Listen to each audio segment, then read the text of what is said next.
ተጠርጣሪው የጥበቃ ሰራተኛ ይሄን ወንጀል በማሰብ በቦሌ ክፍለ ከተማ ወረዳ 12 ቡልቡላ ጨፌ ጋራ መኖሪያ ቤቶች አካባቢ ንብረትነቱ የሶፍ ዑመር ኮንስትራክሽን እና ትሬዲንግ ኃላፊነቱ የተወሰነ የግል ድርጅት የሆነውን ሁለት ከባድ ተሽከርካሪዎችን ያለ ተራው በመግባት ከሌሎች ግብረ አበሮቹ ጋር በመሆን በኃላፊነት እንዲጠብቅ የተሰጠውን ኮድ 3A 07564 ኢቲ እና ኮድ 3A 08160 ኢቲ የሆኑ ሁለት ሲኖትራክ ተሽከርካሪዎችን ከድርጅቱ አውጥተው መሰወራቸውን የድርጅቱ ሰራተኞች ይናገራሉ። መኪና ፓርክ አድርገን ገቡበት ቆመን አቆመን ወደ ቤታችን ገባን።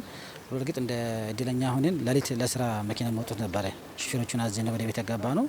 ለስራ ስናዛቸው 9 ሰዓት አካባቢ ወደ ፓርኪንግ ቦታ ሲሄዱ መኪኖቹ ሁለት መኪና የለውም ኦሬዲ ጠፍተዋል።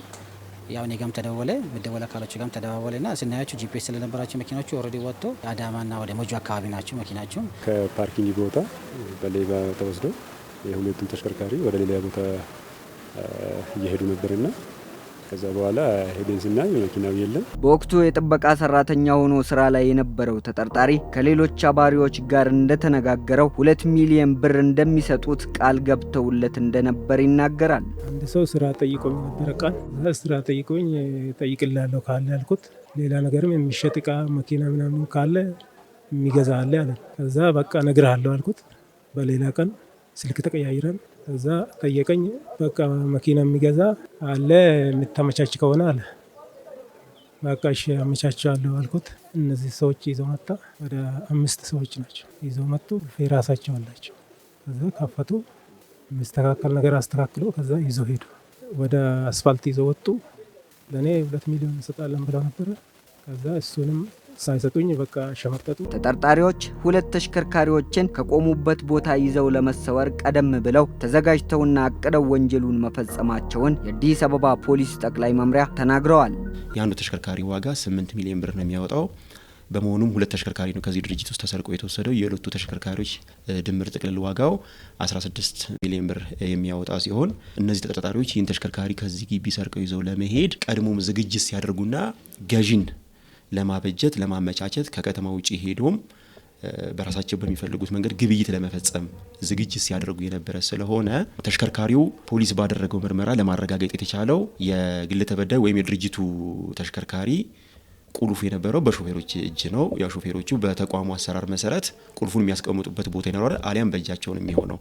ያ ቁልፍ እዛ ቦታ አልነበረም። መካኒክ ባለሙያ አስመጥተው ተሽከርካሪው ሞተሩ ከተነሳ በኋላ ሹፌሮቹ እየነዱ የወጡት ስለመሆኑ በቦታው ፖሊስ በማስረጃ ለማረጋገጥ ጥረት አድርጓል። ተጠርጣሪዎቹ በወቅቱ የድርጅቱ ተረኛ የጥበቃ ሰራተኛ የሆነውን ግለሰብ ወደ ቤቱ ሄዶ እንዲተኛ በመጠየቅና ምቹ ሁኔታን በማመቻቸት ተሽከርካሪዎችን ከድርጅቱ አውጥተው መሰወራቸውን ኢንስፔክተር አማረ ቢራራ ገልጸዋል። አንደኛው ተጠርጣሪ የዚሁ የሶፍ ዑመር ድርጅት በኤጀንሲ አማካኝነት ጥበቃ ተቀጥሮ የሚሰራ ግለሰብ ሲሆን የወንጀል ድርጊት ከመፈጸሙ በፊት ተጠርጣሪው ከሌሎች 5 ተጠርጣሪዎች ጋር በመመሳጠርና ተሽከርካሪውን ሊወጣ የሚችልበትን አግባብ በመነጋገር ተጠርጣሪው በለቱ አብሮት የነበረ ጥበቃ አለ። ይህንን ጥበቃ ወደ ቤቱ ለእረፍት እንዲሄድና እሱም እዛ ቦታ ላይ አድሮ ስራውን ሊያከናውን እንደሚችል ነግሮት አብሮት የነበረ ጥበቃ ወደ ቤት ይሄዳሉ። ተሽከርካሪውን ለመስረቅ የተነጋገራቸው ግለሰቦች አሉ።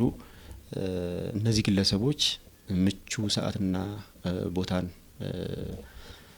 ይፈልጉ ነበርና ይህን ለማድረግ ነው ይህን ጥበቃ ወደ ቤት እንዲሄድ ያደረጉት።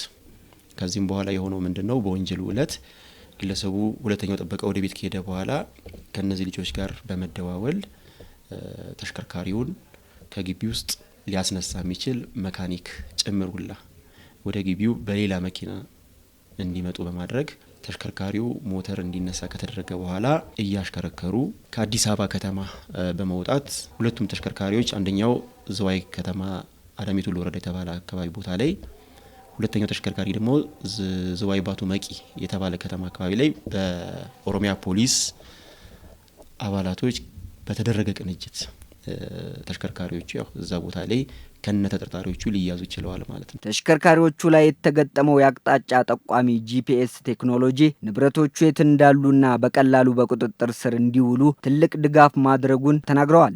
ጂፒኤስ ትራክ የሚያደርገው አንዱ ነው ስለነበርኩ ኦልሬዲ መኪናዎቹ 7 ሰዓት ነው የተንቀሳቀሱት። ጂፒኤስን ሲያዩ ግን እኛ ራሳችን ሌት ነው የሰማነው፣ በደንብ አልሰማንም ነበር። ሲያያቸው መኪናዎቹ የተንቀሳቀሱ ነው። ሎኬሽኑ በደንብ ይነግረኛል፣ የት እንዳለ ይነግረኛል። ጂፒኤስ መኖርና ከፖሊስ ጋር መተባበራችን መኪናችን እንደሚገኝ እድል ፈጥሮልናል ማለት ነው። ከዚህ በፊት ሌላ መኪና ጠፍቶብን ነበር፣ እንደዚህ ጂፒኤስ ስለሌለ ነው። ምክንያቱም በቃ እያየን በቃ እንደዚህ እየፈለግን ቅርብ ሰዓት ውስጥ ተነስተን እየፈለግን ምንም በቃ ማያዝ አቃትን ማለት ነው። እንደዚህ ጠፍቶብናል፣ ከዚህ በላይ አዲስ የሆነ መኪና ማለት ነው። ከዛ በኋላ ግን አሁን የት እንዳለ በዚህ እየተቆጣጠር በዚህ እያየን በቃ ቁጥጥር ስር እንዲውሉ አድርገናል እኛ ማለት ነው። ስለዚህ ጂፒኤስ በጣም ወሳኝ ነው ብዬ አስባለሁ። ከቴክኖሎጂ ጋር ከዚህ የበለጠ በቃ የተለያየ ጂፒኤሶች አሉ። በቃ እሱን ከቴክኖሎጂ ጋር እሱን ተጠቅሞ ስራ ላይ ቢውል በጣም አሪፍ ነው ብዬ አስባለሁ። ፖሊስ ንብረቱን ለማስመለስ ባደረገው ጥረትና ንብረታቸውን በማስመለሱ መደሰታቸውን የድርጅቱ ተወካዮች ተናግረዋል።